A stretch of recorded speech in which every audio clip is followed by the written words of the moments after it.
Now, from WNYT, this is Forum 13.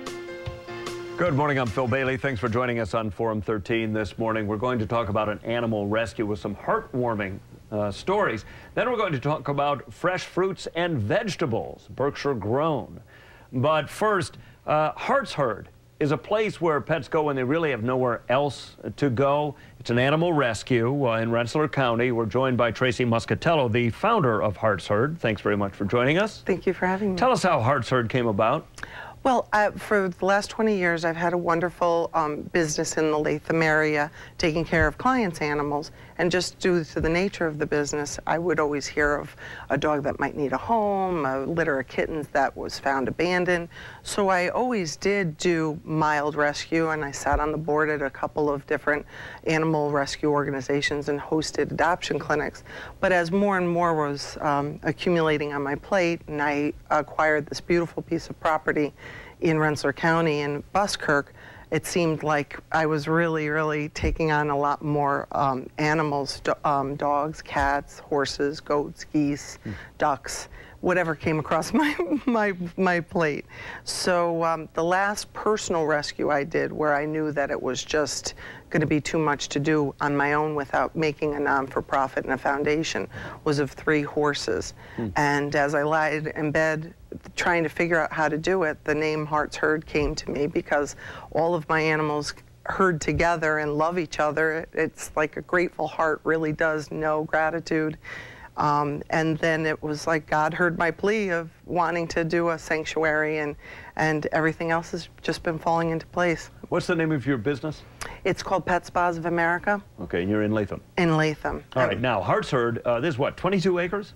Yes, out in about Buskirk? 21.75. And how big an area do you cover as far as where you will take rescued animals from? I like to, I like to service my state and my community. There's so many abandoned and unwanted animals all over, and of course you want to save everybody. But if every community took care of their own community, then I think that the population would be a lot more at rest. A lot of the rescue would be unfruitful if you didn't do education and programs, and we're putting all of that in place too. Right, you're not-for-profit? Yes, we got our non-for-profit in August. All right, we can't be rude. Who is this sitting in your lap? This is Riley, and he was actually one of my clients. Wonderful, wonderful woman. Bought him over the internet on this website that made it sound like it wasn't a puppy mill. It wasn't her fault. You know, these people plead to everyone's emotions. But he indeed was a puppy mill rescue. She couldn't keep him. She didn't realize all of his issues. I was just going to foster him and find him another home, but I started seeing some neurological things that were concerning me. Because he was from a puppy mill and not bred ethically, he has a condition called encephalitis. And he's he's only 3. His motor skills are okay except for his back end. He's a beautiful dog. Thank you. But it requires this device, correct? Yes, to walk. yes. And this fits kind of on his rear end, right? Yeah, this is the harness. His legs go through here and his body goes through here, and it gives him total mobility. It's weightless on him. An engineer in Massachusetts, Eddie's Wheels, made this for him. I brought him over, they fitted him up. They were amazing people. And it's weightless on him, the way it harnesses him, and it gives him freedom. Because Riley's only, what, you say 3 years old? He just turned 3 in November, yes. He's a well-behaved dog. Thank you. Okay, you're a rescue center, so you mentioned some animals. What kind of animals do you have out there right now out in Buskirk? We have horses, we have goats, we have geese, we have ducks, we have chickens, we have dogs and cats. And most of what we're trying to do is build a very safe, almost like a home-like situation on our land for more dogs and cats, because that really is what the community needs. Now, your sister says you are the one who would bring, even as a child, bring home the injured birds, the stray animals.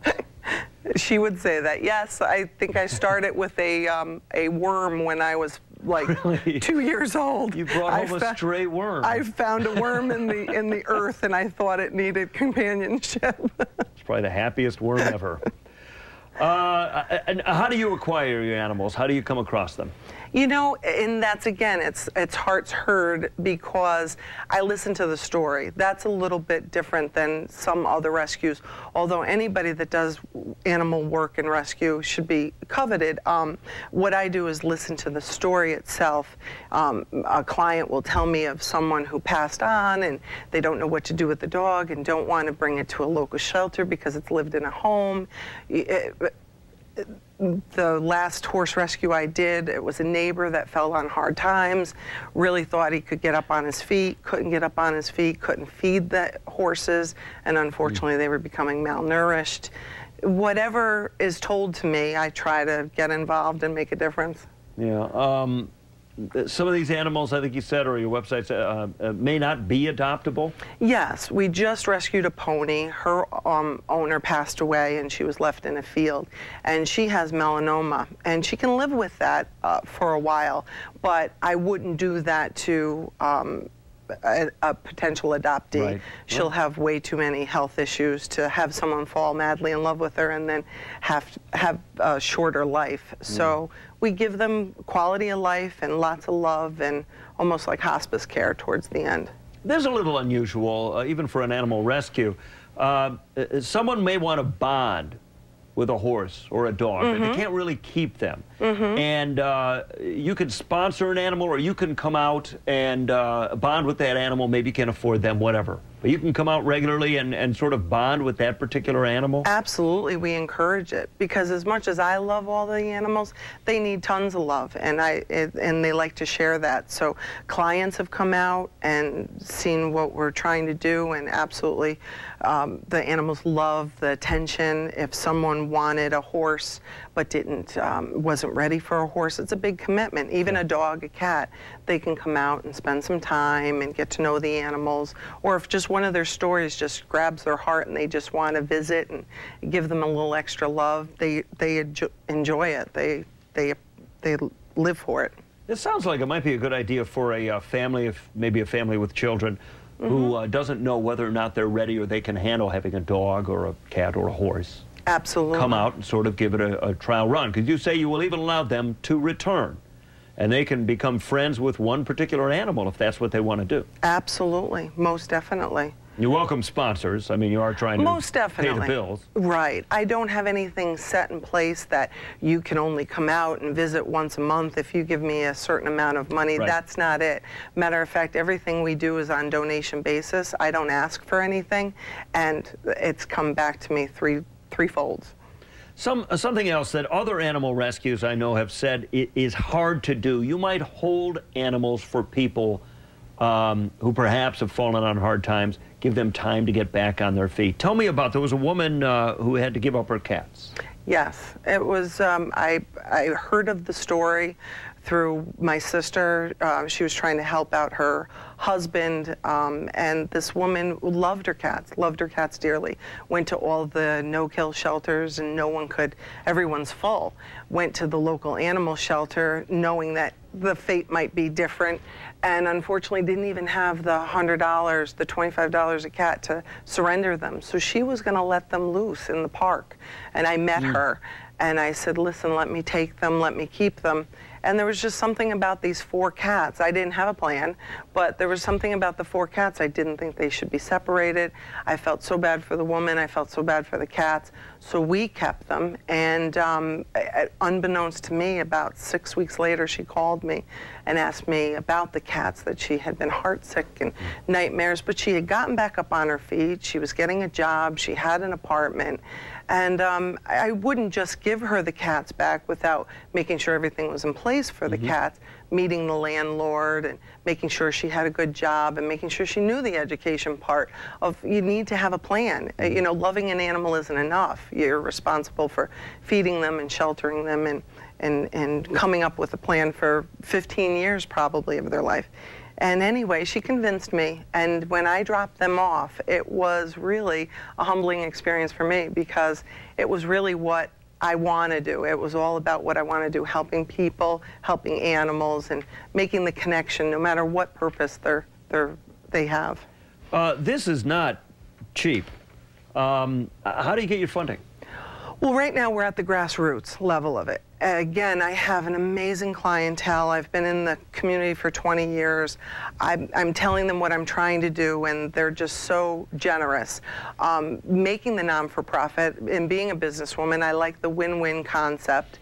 You know, we've applied for our tax exempt, so anybody that does give us gifts and donations, you know, it's beneficial to them too. And then I'm planning on doing a capital campaign to try to raise funds to build the buildings that I need for the horses and the dogs and the cats.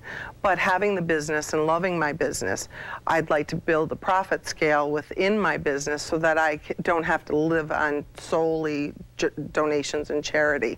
I would eat at a restaurant that fed the poor. So, you know, if it goes hand in hand in what you're doing as a passion, then I feel it's a success. Are you looking for volunteers? As soon as I have the buildings built, I would love to have volunteers. And to be honest with you, on weekends when I'm there, to have volunteers to help groom the horses and give the love, and I would welcome that. All right. You need other kinds of help? As I said, right now we're at the grassroots part of it. As soon as the business plan is totally in place, we would be doing fundraising. I would love people to support me. But other than that, you know, just hearing their stories and feeling the love is what I need right at the moment. Now, how do people find you?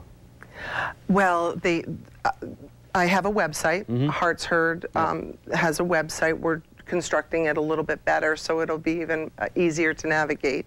But they can call me. My telephone number is on my brochure and my card, or they can... And if that's hard to find, if they can't get into your car when you're not there, we're going to provide a link on our website at WNYT.com. Wonderful. All right, and so people should be able to just go to news links when you go to WNYT.com and look for HeartsHerd, and they should have all the information, the phone number and the website.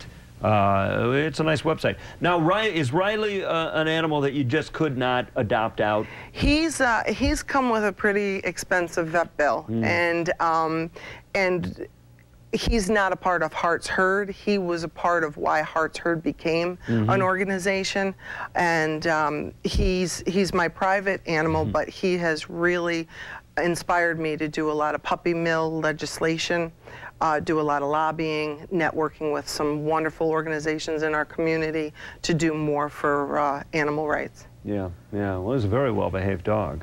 Tracy Muscatello with HeartsHerd, which is out in Rensselaer County in Buskirk. Thanks very much for joining us. Thank you, Phil. I really appreciate it. All right, and all the best. And thank you for joining us. We'll be right back.